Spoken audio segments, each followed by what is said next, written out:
What if I told you the Emerald Tablets of Thoth were not written by the Atlantean priest king? The tablets were not discovered inside the pyramid, and they do not date back some 36,000 years BC. In fact, they do not even exist. Everything you've ever been told about the Emerald Tablets, plural, of Thoth is deceptive.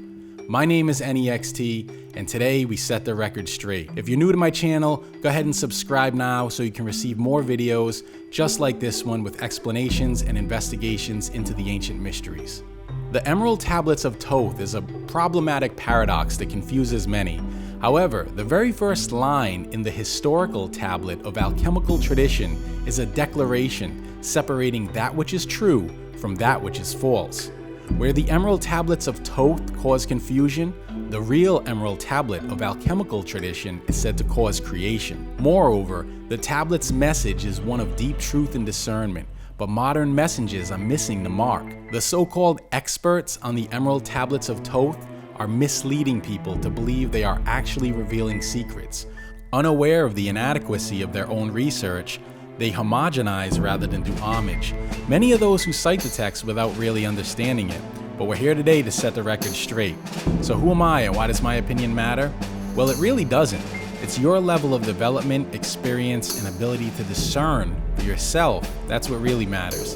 In fact, the reason I'm making this video is because I'm someone who's not only passionate about the Emerald Tablet, but I'm also someone who encourages others to practice discernment while conducting their own researches. If you have ever researched the Emerald Tablets online, you probably come across one of my images. Look familiar? It's quite understandable why these photos depicting the translucent bas relief would find such favorable reception on the internet. Previously, one of the only images available was this illustration taken from a 17th century text. Now, I've never granted permission for other researchers or authors to use my original photos of the Emerald Tablet. However, since the initial upload of my photos, they've made their way across the web in blog articles and videos all over YouTube trying to explain the Emerald Tablets. In spite of the unauthorized use, I never complained because I feel the message is more important than the messenger. But the message is often missed and the tablets are conflated through careless research. My intent is to not only promote the Emerald Tablet, but raise awareness around it and help people better understand its purpose and meaning. And so we've even given away the Emerald Tablet as part of our monthly contest for readers who subscribe to the Adept Initiates email list. I believe the Emerald Tablet is a tool.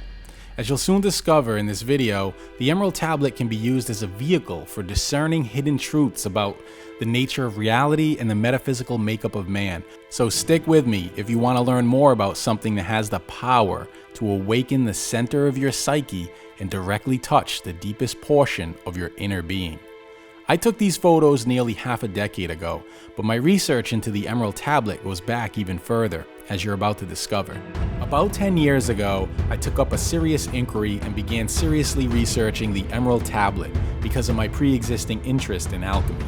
However, things became really confusing when I came across the Emerald Tablets of Thoth, the Atlantean priest king. I'd already developed an interest in the Emerald Tablet as a result of my Rosicrucian studies. For more than a decade, I had been researching the tradition extensively, gleaning from every book, monograph, and manuscript that I could get my hands on.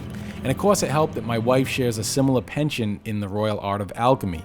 We traveled together across the country in search of esoteric libraries and museums. The Rosicrucian Egyptian Museum in San Jose, California, our favorite, features an impressive alchemy exhibit. But here's the problem.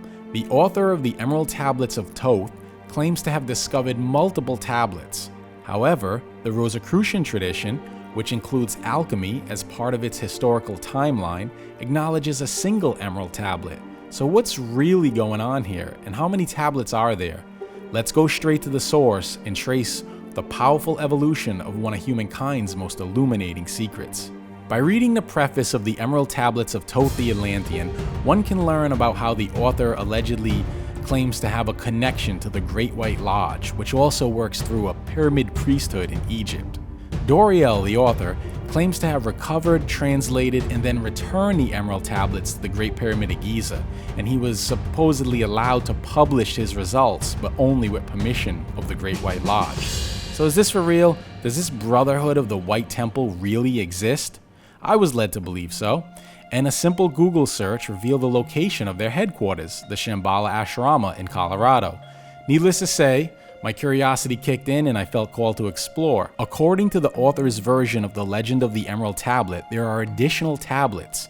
My research was now taking my wife and I on a quest to Colorado in search of answers. If only we could meet the Brotherhood, surely they would provide more details. We traveled over 1,000 miles from California to Colorado in search of the Brotherhood of the White Temple's Lodge to find out more, but we found something else. I have always felt drawn to Thoth. Thoth is the Greek name for the Egyptian Neter Jehuti.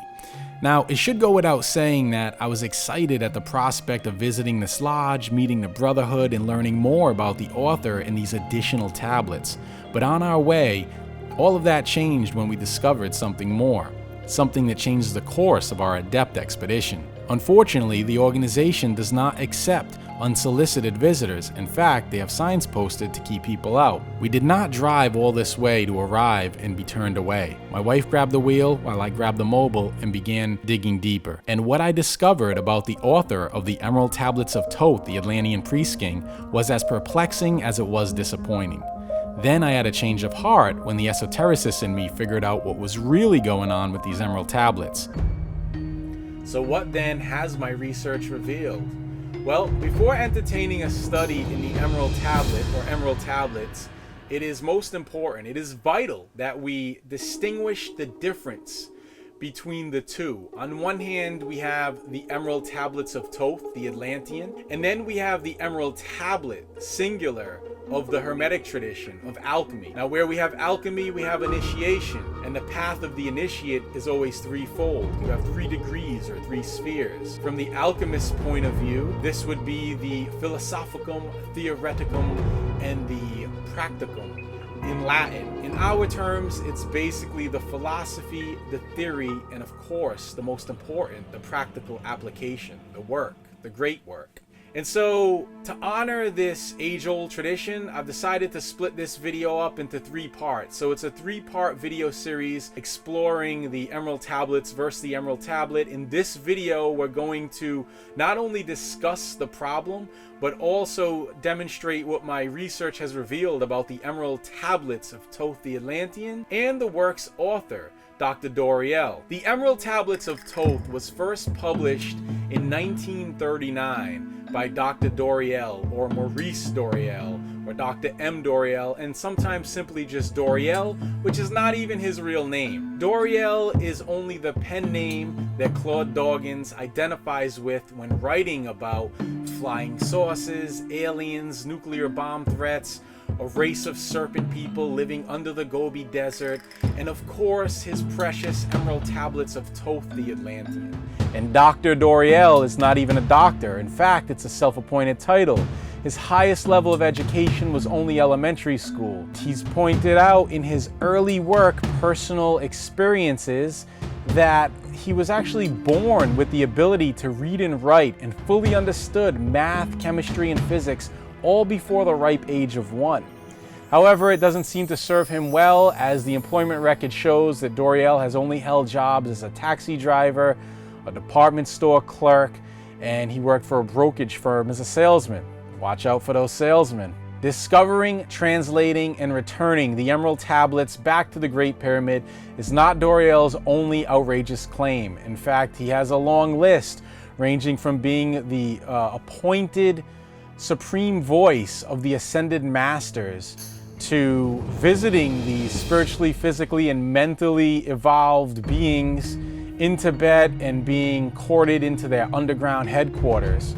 For a full list, I go more in depth in an article that I wrote entitled The Emerald Tablets of Thoth versus the Emerald Tablet. It has been published to adeptinitiates.com. So if you want to check out the article and get the full list, you can go to adeptinitiates.com.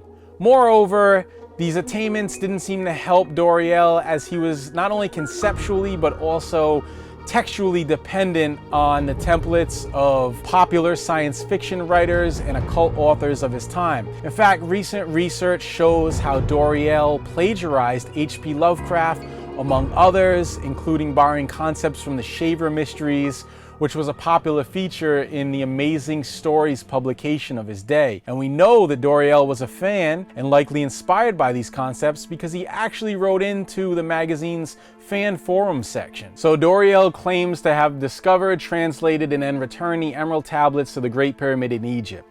He's also claimed to travel to Tibet, India, and Mexico. However, his passport would suggest otherwise, as there's a lack of stamps. And when questioned about that, his world travels suddenly became astral travels.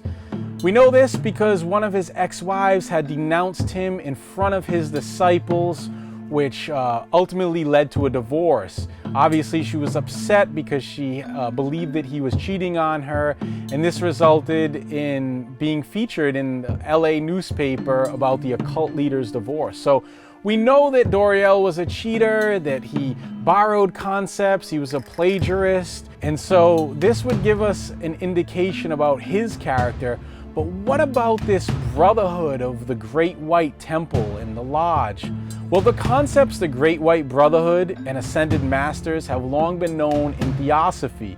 In fact, guided by Ascended Masters, Madame Blavatsky founded the Theosophical Society. So this would serve as some inspiration for the Brotherhood of the White Temple, which Doreal officially incorporated on April 11th in 1942 before appointing himself as the president of the same organization that he claims gave him instruction on where to find the Emerald Tablet. So all of this information gives us a sense of the author's character.